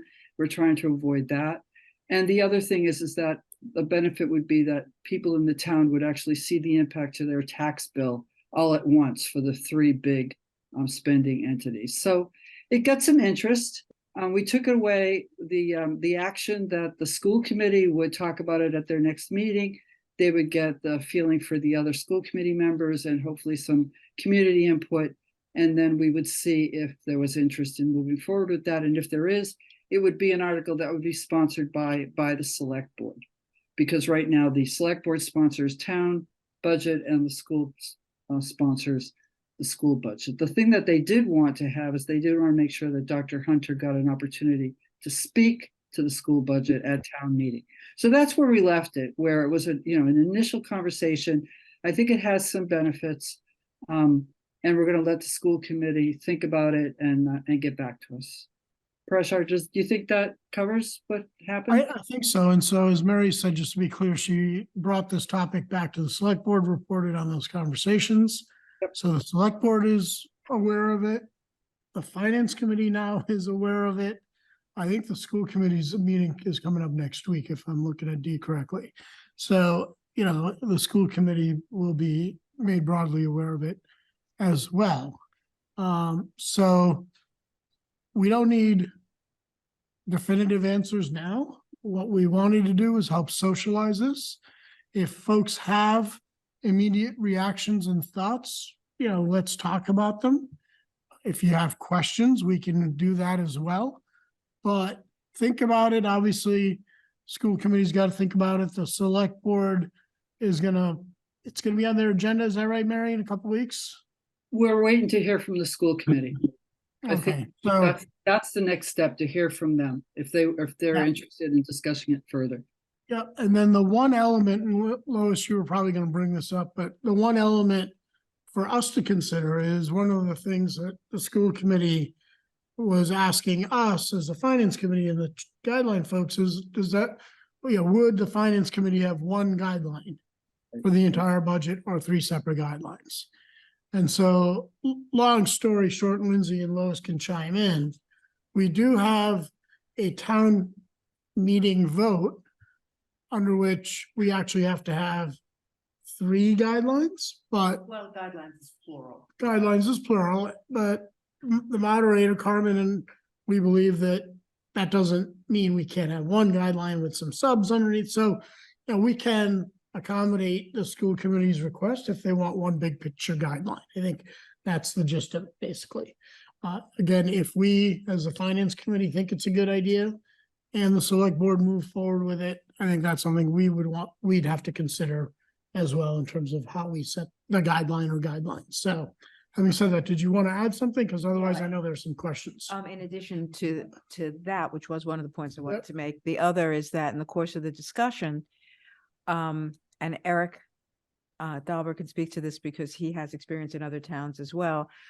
One of the things that I learned through this process is that Concord's a little bit of an outlier, and that most other towns do a single combined town school budget, even towns that have regional school districts.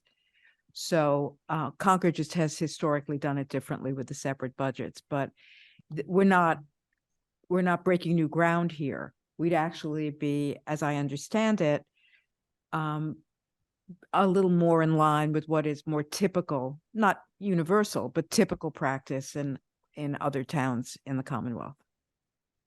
So we've got Amherst and then we also have Carlin. Carlin, do you want to ask a question first and then?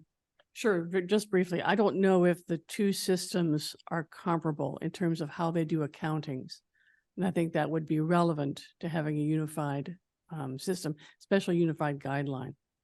And if we do decide to go to a unified system, I think there would need to be a several year transition period to make sure that the accounts are comparable. Because the schools have their way of doing things, the town has their way of doing things. So we're not talking, so to be very clear, we're not talking about unifying the accounting systems. We are talking about a budget that's on one piece of paper with one article. That's all we're talking about. So the systems are not, you don't have to have, the accounting systems are not what we're talking about unifying. Amherst, let me go to Amherst and then Don. Amherst? I don't know if Carmen's in the room or not, but in your meeting, did she talk about the mechanisms to divide the question and things like that? Or did you not go there in that conversation? Yeah, I mean, which we did. I mean, obviously there are motions that can be made and all that kind of stuff by people to divide it up, et Good. cetera. She did go through all of that as well. Okay, great. Thanks. Yeah, she did. So, but I felt like we don't want to get into the ticky-tack details of what people can get up and amend and stuff right now. No, Just actually, the reason I asked is, in order for people to feel comfortable about this, they need to understand that they're not losing anything in the process. And if somebody wants to divide the motion, they always have the option to, therefore they're not losing anything. And therefore, I asked because I wanted to know whether that was made clear, and we're on video and people are going to be watching this meeting, so they realize they're not losing anything. That's all. Yeah, no, that's a good point, Amrith. The motion can be made and the town meeting can vote on it. Yep. Lois, and then Don has a question or a point. Yeah, and also just in terms of the finance committee's role, we still have our obligation to hold hearings on and make recommendations about articles that are coming before town meeting that have financial implications. So in terms of our workflow, I don't think that would change very much. We would still be having the hearings we're used to having, but the presentation to town meeting would be for the operating budgets would be done as part of a single article instead of separate articles. That's And the article would be brought forth by the select board, right? That is correct. Yes, with That's- presentations potentially made separately by the. So that's Yes. important. Yes. Don. Yep. Mary, I can see quite a few benefits, potential benefits in a perfect world of this, and I'm generally in favor of it. Has the select board anticipated the possibility that the budget requests are not supported by the select board? In other words, today, the select board has the option of recommending a no vote on a budget, but if the select board is moving the budget, what would happen in that scenario? Actually, we didn't discuss that. Okay. It's a good question. It's a great question. I think we're trying to work it out so that we have a common article to bring, and that would engender more negotiation and agreement before we went into town meeting. Wonderful. That's Again, part of the reason. I think That's the that's the intent. huge benefit of this whole thing. Yeah. Yes, Yeah. totally, Definitely. totally. Mhm. yeah. I'm in favor. Mhm. Other questions, comments, concerns, criticisms? Okay, so I think we've done our job of socializing. Think about it, pros, cons, questions, etc. There will be more on this over the next couple months, and at some point, Mary, I'm looking at you because I think, you know, although technically we could also come up with one guideline ourselves, even if the select board doesn't move forward. But that may be a little bit more challenging.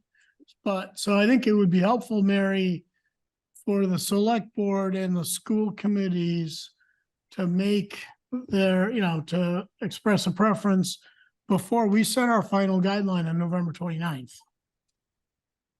Okay, then we need to communicate that.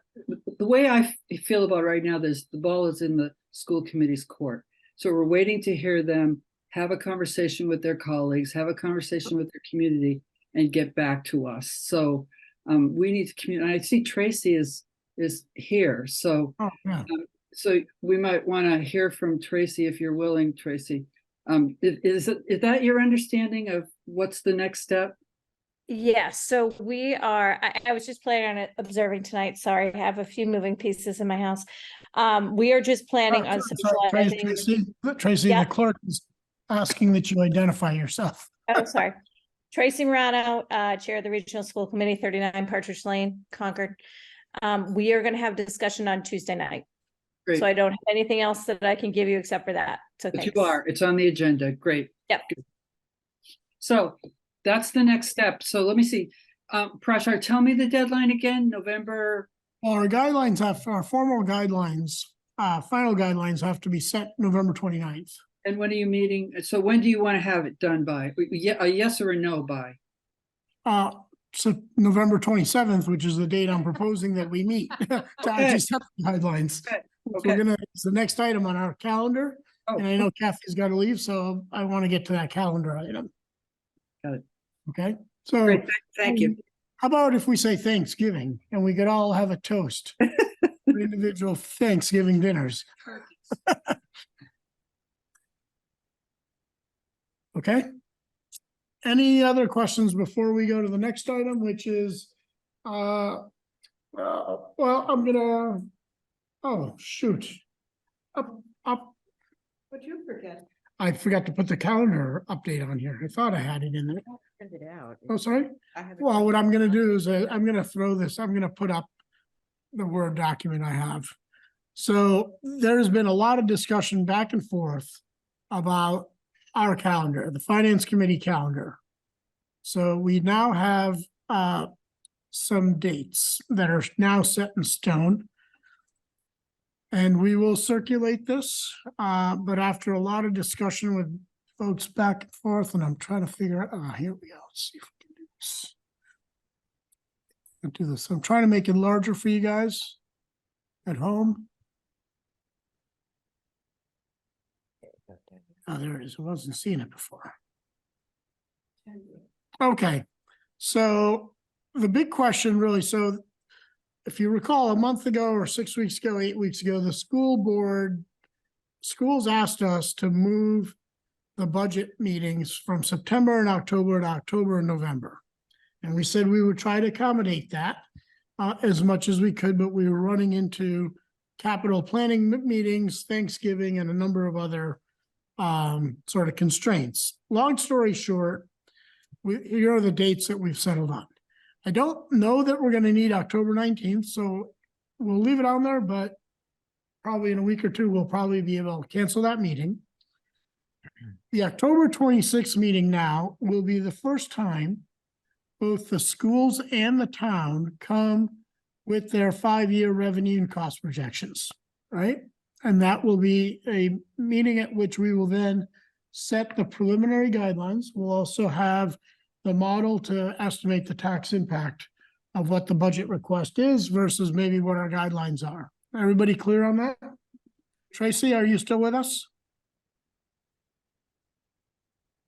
Yes, I am. I'm listening. Okay. And So if is you that- could is that- also just sit, can you also just send me this? I was just pulling up our calendar. Could you send this document to me after you've discussed it? Just so I can We're- compare it with our dates. Absolutely, and we're gonna do two things. Not only will we send this to you, but Steve or the finance department will add you guys to the meeting request that we have on our calendars for October 26th. Okay? Great. So that's one thing.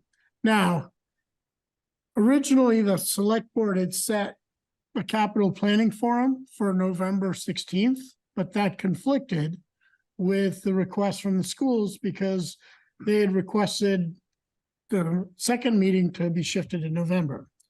So what we were able to do, Tracy, is set the second meeting to November 16th. So both the schools and the towns would come in after hearing what we said in late October, a couple weeks later, sharpen the pencils again and present an updated plan. And also during that meeting, the finance committee will provide input to the capital plan, which we will have heard on November 14th. So, and Tracy, we will send you meeting requests and actually the entire finance committee, because November 14th is a new meeting. Had to make it Tuesday. I know, believe me, we have gone round and round on this. So at the November 14th meeting, the school committees and the towns will come with their capital plans, tiers 1, 2, and 3. Okay, That's November 14th, and then we also have a meeting November 16th. yes, Okay. okay. And we'll get calendar. We will get calendar invites for the 14th. And we'll make sure the school committees do as well, Tracy, for the 14th. Okay. And Right. then November 16th will be the meeting that's already on all of our calendars. We'll make sure the school committees get that one as well. The rest of the calendar has stayed the same. I will note that we hopefully will have, with the guidance of the guideline chairs, maybe an hour meeting, an hour and a half to formally set the guidelines on the 27th, if we are not able to do it on the 16th. Yeah. Okay, the 16th may be a long night, and we might just have to say, well, we've got to think about it and go home. At which point we'll come back after Thanksgiving, and we'll just have a quick meeting and set the guidelines. We do not have an invitation for the 27th. I know, because that date was oscillating also. Okay. Okay. And then the rest of the calendar stayed the same. So this is set in stone, unlike a lot of other things we do. So I'm gonna work with Steve to make sure all of these are on our calendars. We'll update this calendar. I'm gonna send this calendar out separately, aside from anything else. We'll copy the school committees, Carrie and everybody else. So this is the calendar we have. Carrie, you've got a frown or question? I hope not. Okay, thank you. Any questions? Otherwise, we're gonna quickly go to the meeting minutes and then Before we get to that, I have a question on going back where we're talking about a joint. It's the article before this one, so it's not on the calendar, but it pertains to that. So I'm talking about the previous discussion where it could be a possible joint the unified budget. budget, Sure. a Yes, yes, unified, yes. yeah. Yep. But if we're talking about a unified budget, then you also have two capital plans, one for the town and one for CPS, and then you also have the regional. So if you're combining, if you have a combined article for just the operating costs, not the capital costs, so that's one. And then you have two capital costs, one for the town and one for the schools for the K-8. And then you have the high school budget, the regional high school budget, and then you The also, no, the operating budget for the high school will be part of the unified budget. really? For the Yes. high school? Yes. Well, Yeah, you've got, Concord's portion, Carla, the mechanism is very simple. Instead of having three articles, Articles 1, 2, and 3, it's Article 1, you delete Article 2 title, you delete Article 3 title, and it's one article. So paper wise, it's not, paper wise, it's not an issue. Rest assured, it's been done elsewhere. As you heard, it can be done here as well. Okay. And can I just So- interrupt and say, we actually do this in Carlisle. So the regional budget in Carlisle is part of their budget. So if you want to look at how it's done, you can take a look at their town meeting. okay. Same article. Okay. Okay. So what was your question, Dee? So that was the operating, but then we still have the capital costs are Articles would be separate. separate. Yes. Okay. Okay. Okay. Let's now move to the correspondence. Oh, the minutes. I'm sorry. the Minutes. Minutes. All right. Everybody, we have all of our minutes this time. So we're gonna start with June 22nd. Are there, Oh, hold on, let me throw those up there. Just so people can, okay, but keep going with your track. It's not it. so June 22nd, are there any comments, corrections, additions? I have one. Okay, Just a note, a thank you for putting the link to the video oh, at yes. the end of the minutes. I think that's marvelous. Well, Carlin, you brought it up at the last meeting and it sounded good, so that's what we have now. Okay, are there any corrections on this one? Seeing none, we'll go to a vote. All those, Do we want to just do them combined? Vote? no, Oh, no, oh, because no. there are some, Okay, fair enough. okay. Okay, so I need a motion. We need a motion. Oh, hang on. Sorry, 1 second. Which one are you talking about? Right here, June 22nd. June 22nd. I move So- we Hold on. Emma, did you question? Yes, I have a question. Unless there's a different Mr. Kumar, who is absent on this meeting, made a motion to adjourn the meeting, so something's not working here. I don't know whether I was there or not. It just caught my eye as somebody was scrolling. Yeah. Where are you? There, the first line on the page there says a motion was made by this Mr. Kumar dude, who is No, no. absent. Oh, But it says he was absent. Where does it say? What page does it say? Oh, I see at the top. Yeah. Oh, to approve the minutes. And he was Actually, that's absent not from the meeting. possible because that would have been a motion made by Mr. Kumar Was to approve absent. the minutes of that day before they were prepared. Yeah, that's true too. So can we take a look at, what are we looking at? so here, look at the screen right there. Let End me of take a look page- at my at the end of the calendar. minutes for June 22nd, 2023. I'm trying to figure out whether I was there or not. Hold on. And the minutes are for the actual day of that meeting. All right, do you have a copy of that? I must be looking at a different one. So it's page 3 of June 22. Top of Right. page 3. 1, 2, there you go. Right. Let me, put your page 3.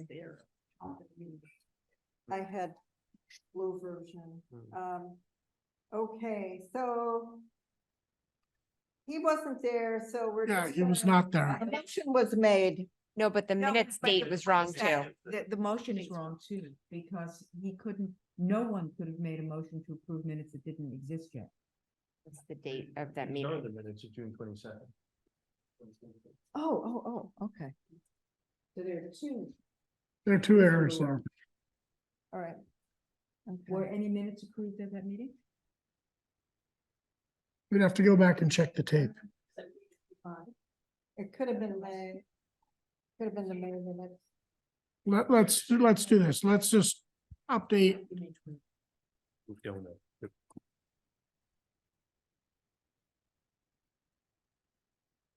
Emma, could you have arrived late to the meeting and No, he wasn't present. I've got a separate tab. He was not present. I was not there on June 20th. Okay. All right. And, no, Sorry, I was not there on June 22nd.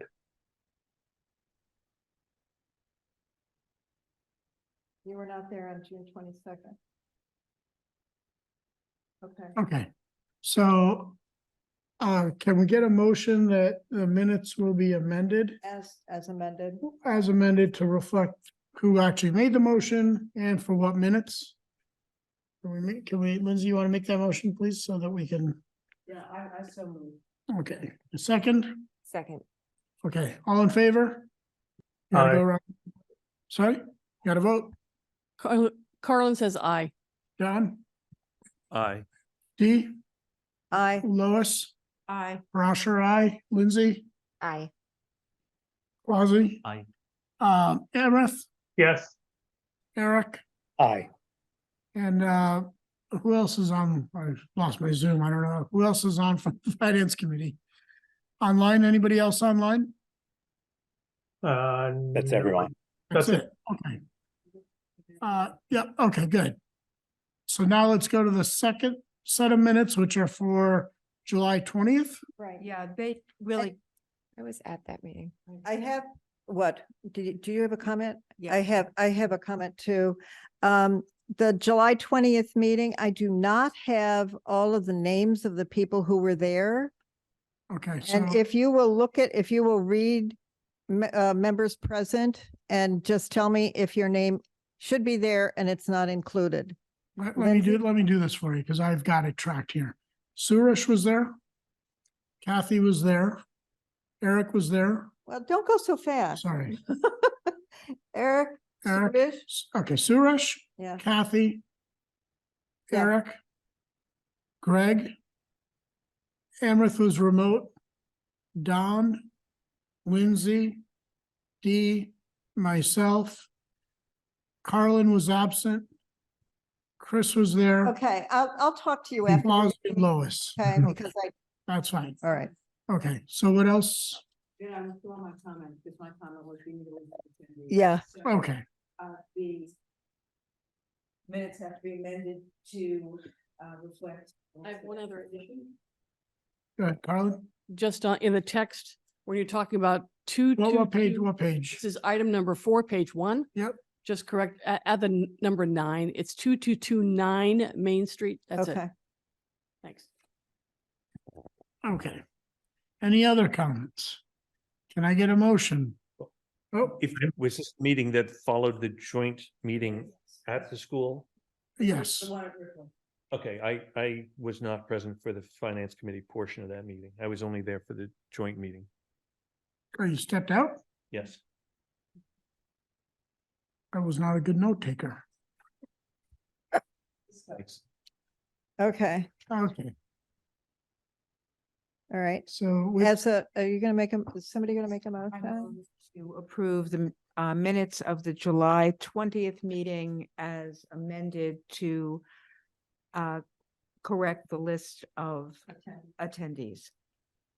and add 9229. And Second. the address cited on Main Street. And I heard a second. yeah, second. Okay. Amrith, how do you vote? Aye. Eric, Aye. Quasi, Aye. Lindsay, Aye. Rasher, yes, Lois, Aye. Dee, Aye. Don. To abstain, I wasn't there. You don't have to, but can- that's okay. You can vote. You can still vote. Aye. Okay. Okay. Did you get the Yep. votes? Okay. Except I have to talk to you after. No, get but you the got the names. votes though, right? Yes. Okay, perfect. August 24th. Any comments, questions? Carlin, go ahead. I don't believe they are opera funds. I think they are ARPA funds. ARPA funds. And that's on the first page under item 5. That's it. Okay. Can we use the ARPA funds for an opera house? According to the opera, they don't have a lot of extra money, so no.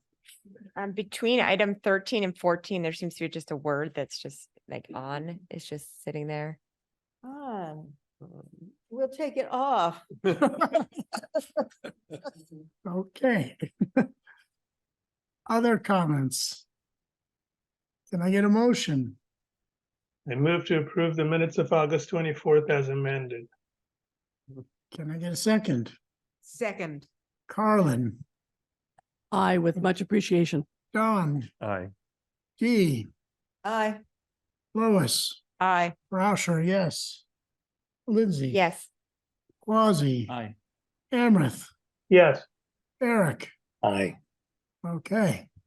Last but not least, minutes for September 7th. This is really good. Yeah, the FOIA folks will be pleased. Okay, so, oh, Carlin, I'm actually reading these, Dee. This one does not have the link to the video, but it has not been posted. That's right. When it's posted, it will be included. Okay, thank you. any other points, comments, questions, concerns? I don't hear any.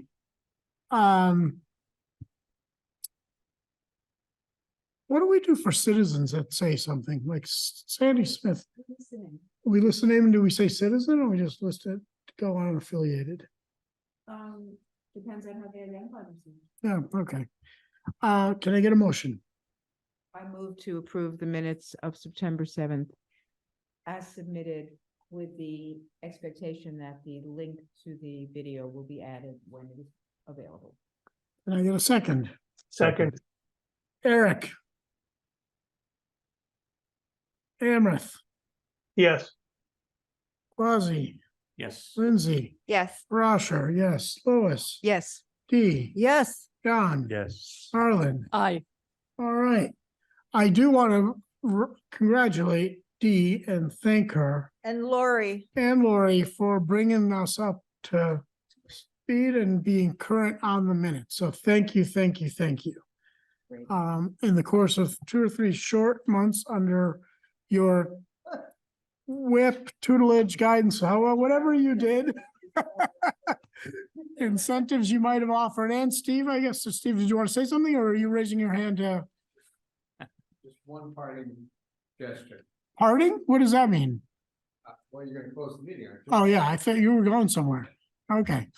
Yeah, well, Still working on it. no, hold on. So thank you, Dee, thank you very much. I really do mean it. This is Thank you, great. John. Thank you. Okay, so correspondence is that, public comment. Oh. Okay, any members of the public would like to make a statement or comment? Tracy, Mary? Okay, now let's go to correspondence. Did we receive any correspondence? Not that I'm We have aware of. not. You would have had it in your packet. Okay, we will, so let me just very quickly review the follow-up items. I've been keeping track of this, and hopefully I didn't close it down. Now, sometimes Zoom can be very frustrating. Okay, let's go back. We've got a couple new items here.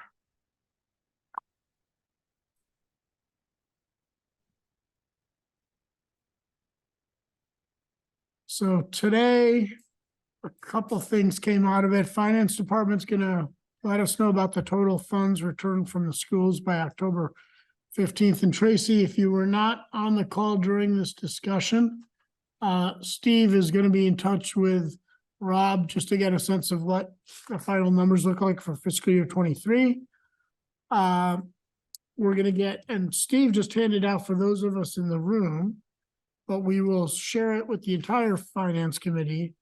Updated town revenues for 23 and